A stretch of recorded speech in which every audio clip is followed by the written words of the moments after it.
সকল আমি যোৱাকালি সমীকৰণ গঠনৰ সম্পৰ্কত কেইবাটাও সমস্যা সমাধান কৰিছিলো। তাৰ পাছত আজি আমি 4 নম্বৰ প্ৰশ্নৰ অংকবিলাক কৰিবলৈ চেষ্টা কৰিম। তোমালোকে ভালদৰে মন দি শুনিবা আৰু বুজিবলৈ চেষ্টা কৰিবা।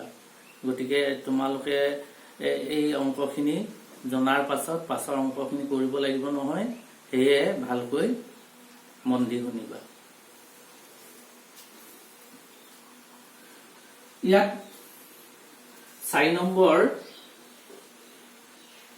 আমাক কি কৰিবলৈ কৈছে, ইয়াত লিখি দিয়া হৈছে বন্ধনীৰ ভিতৰত থকা মানটোত সমীকৰণটো সিদ্ধ হয় নে নহয় কোৱা।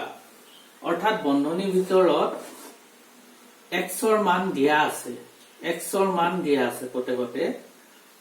এই অংকটোৰ বাবেও xৰ মানটো হ'ব -5, এই অংকটোৰ বাবে xৰ মান হ'ব -4 বহুৱাই তুমি কৰিব লাগিব, আৰু এই অংকটোৰ বাবে xৰ মান 3 বহুৱাই অংকটো কৰিব লাগিব।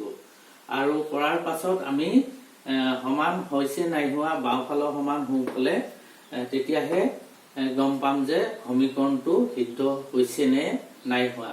এতিয়া তাকে কৰিবৰ কাৰণে আমি প্ৰথমতে মুখতে কৈ দিব নোৱাৰো সমীকৰণটো সিদ্ধ হৈছে নাই হোৱা।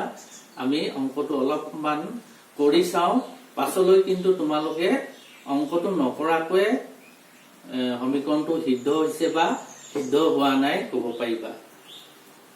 এতিয়া 1 নম্বৰটো কৰিছো। 1 নম্বৰটো দিয়া আছে x + 5 =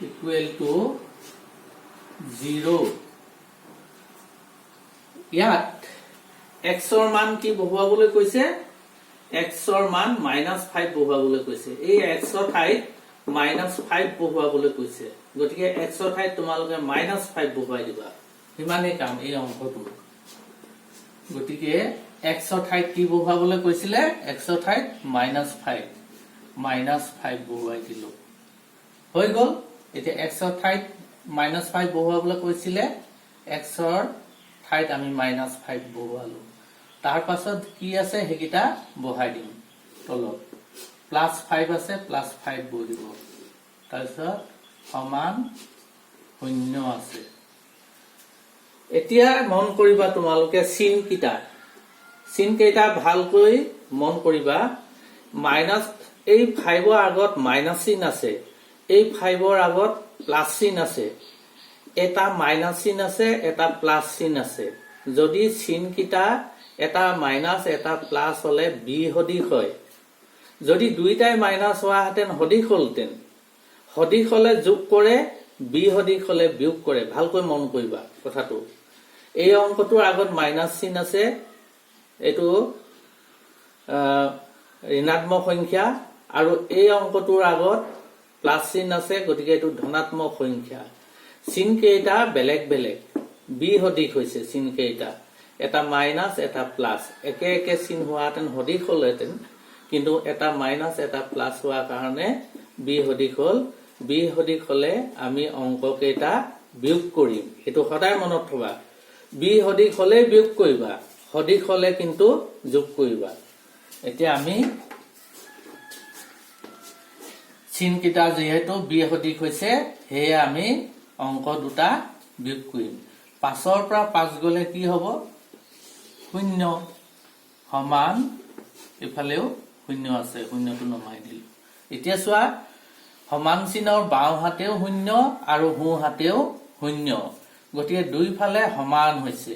গতিকে দুইফালে সমান হলে সমীকৰণটো সিদ্ধ হোৱা কয়। দুইফালে সমান চিনৰ দুইফালে একে সমান যদি ওলায়, তেতিয়াহলে সমীকৰণটো সিদ্ধ হৈছে বুলি কয়। গতিকে এইটো আমি লিখি দিম, এতেকে সমীকৰণটো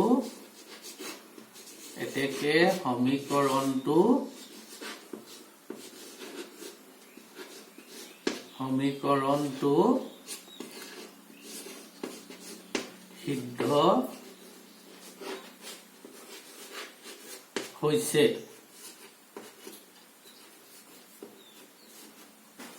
সমীকৰণটো সিদ্ধ হৈছে এইটো এই ধৰণে তোমালোকে এনেকুৱা অংকবোৰ কৰি লৈ সমীকৰণটো সিদ্ধ হৈছে নাই হোৱা ক'ব পাৰিবা এবাৰ আমি 2 নম্বৰ অংকটো লৈছো 2 নম্বৰ অংকটোত কি দিয়া আছে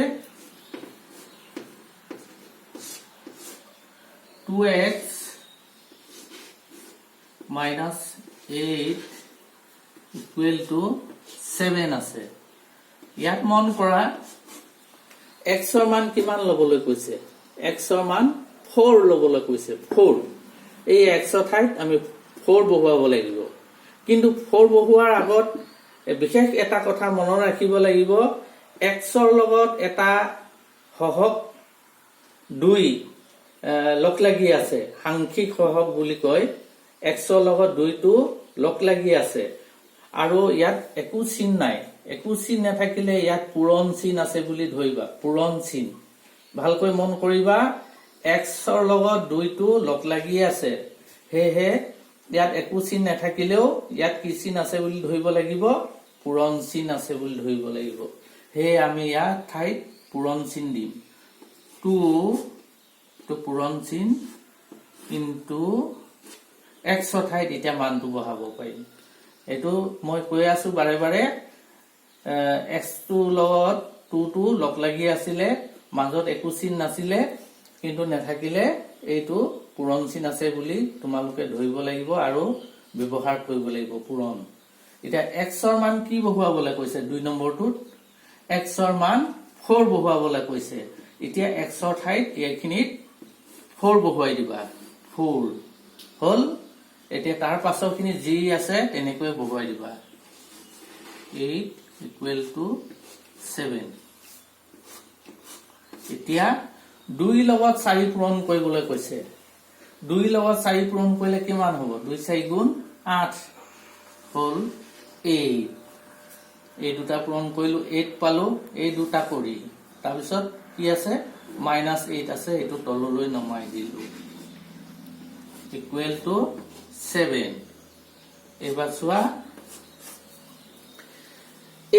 এইটোৰ আগত মাইনাস চিন আছে কিন্তু এইটোৰ আগত একো চিন নাই একো চিন নাথাকিলে কিন্তু তোমালোকে যোগ চিন আছে বুলি ধৰি লবা যোগ গতিকে এই 8 টো যোগ হ'ব এই 8 টো ধনাত্মক সংখ্যা এই 8 টো ঋণাত্মক সংখ্যা চিন কিটা বিয়োগ হৈছে এইটো যোগ এইটো বিয়োগ হলে বিয়োগ কৰিবা বিয়োগ কৰিলে কি হ'ব 8 ৰ পৰা 8 গুচি গলে কি হ'ব 0 হ'ব 0 এই দুটা কৰিলো 0 পালো সমান হা এতিয়া ইয়াত কি দেখিলা সমান চিনৰ বাও ফালে ওলাইছে 0 আৰু সোঁ ফালে ওলাইছে 7 একে সমান ওলাইছে নে একে সমান ওলাইছে জানো নাই ওলোৱা একে সমান নাই ওলোৱা গতিকে সমীকৰণটো সিদ্ধ হোৱা নাই এই তলত লিখি দিব লাগিব এতেকে সমীকৰণটো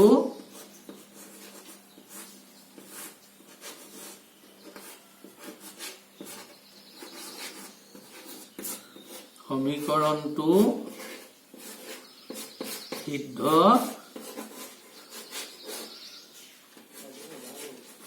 হোৱা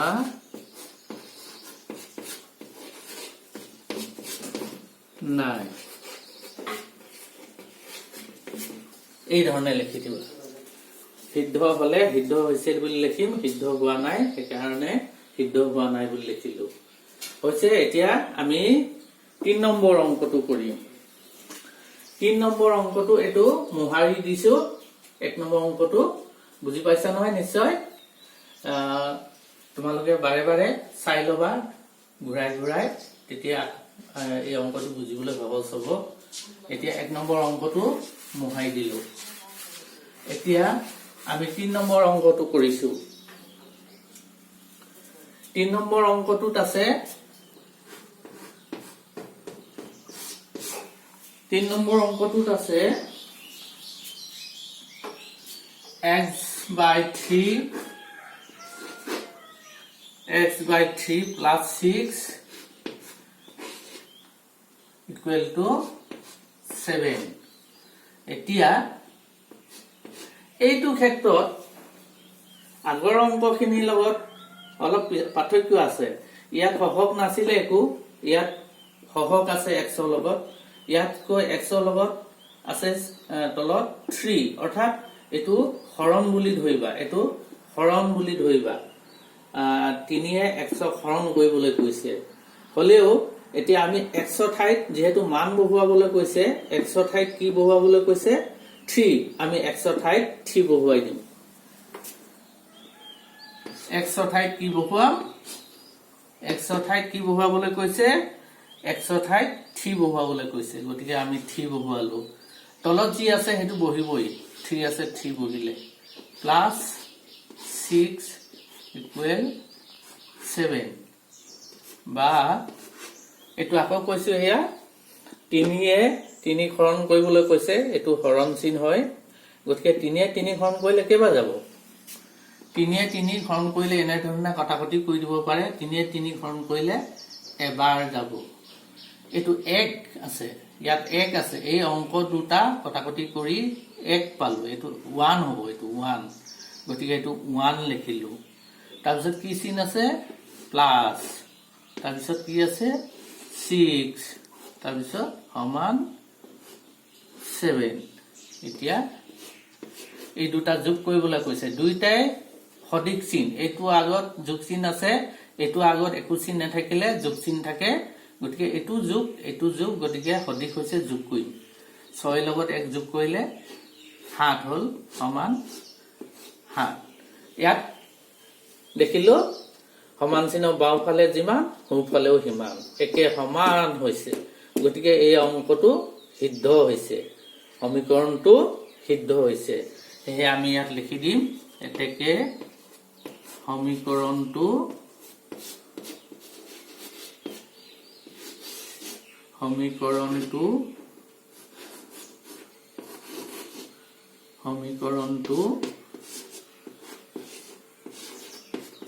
সিদ্ধ হৈছে